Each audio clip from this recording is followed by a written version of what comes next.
Everything was black, the sound of cars honking, and you held your head as you got up.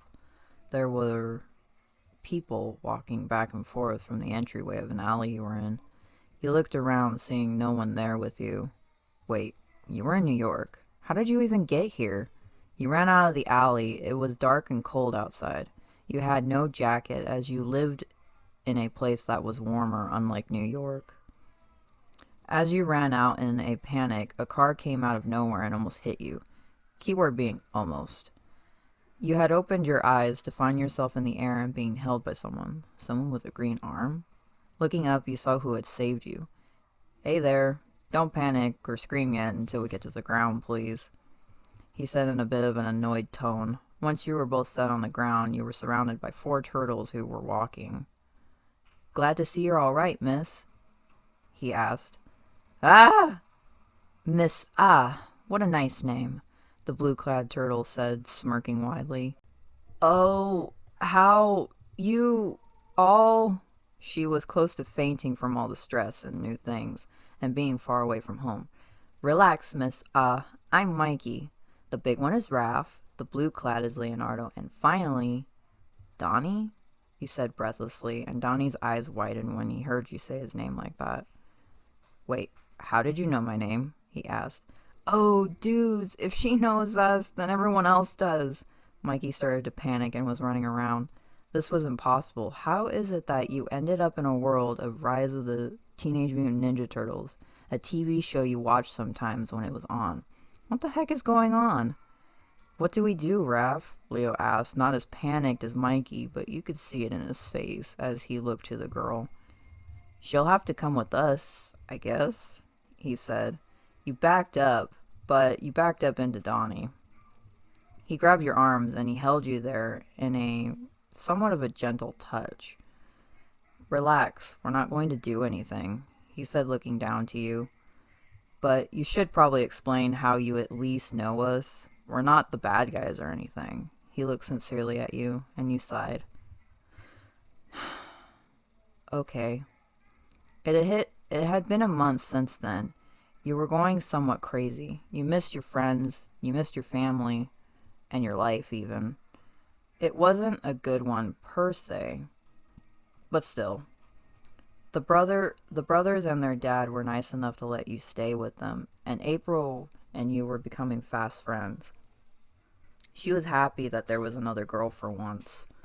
You laid in the corner of your room. You had borrowed for the time being there, and you shook as you covered yourself with a blanket.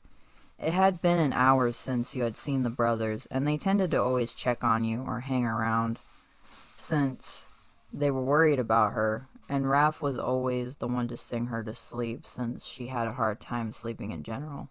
Tonight, though, it seemed a different brother had plans to help you sleep. A knock at the door, and then it was open. A purple-clad brother was seen on the other side. Your name? He whispered as he came in. No one was in the bed. Confused, he looked around and searched for you, and turned, finding you in the corner next to the bed laying down. Your name? Why are you on the floor? He kneeled down and touched your shoulder. You flinched back, not expecting the touch. Usually Raph just waited till the fit was over and then touched her. Donnie drew his hand back and sighed. Let me ask differently. Are you okay, your name? He was trying to sound kind without the sense of monotone voice he usually adopts. She shook her head as she was shaking. And why is that?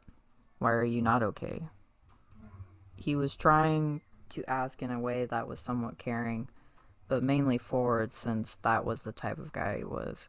She sighed, but the breath was shaking and dry. I'll never be able to get back home. She looked up at Donnie's eyes, pleading for a way out. I'll be stuck here forever and never see my family. No, my friends. I don't know. I'm just so scared. She grabbed her head and sobbed loudly, eyes small as she started to go through an even worse attack. Upon seeing her crying face, Donnie's eyes widened as his brows frowned. He had no idea that's what she was so afraid of. When she started to sob, he grabbed her firmly and leaned her into him. She gasped through her mouth as she grabbed onto him, shocked by the sudden hug from the turtle. So what if you don't go back? You're here with us now, and we don't mind having you here. Is it really that bad here? She shook her head. Then why are you feeling this way then? Raph told me that your parents hardly notice you, and you have no friends. So don't you dare lie to me. He said quite angeredly, since she lied to him, and he held her, putting his head on her head. I'll be your friend.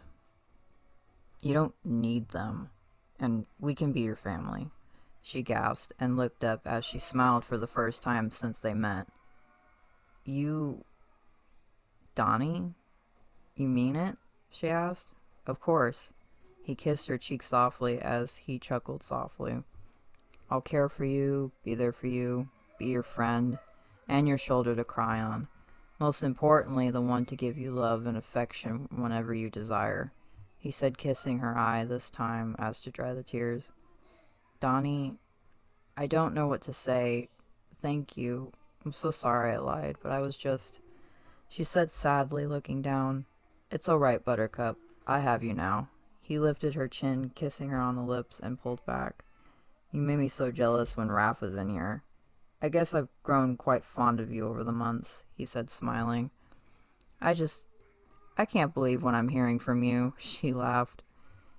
You are being so sweet right now. I didn't know you were capable of this. She kept laughing till Donnie picked her up bridal style and leaned in.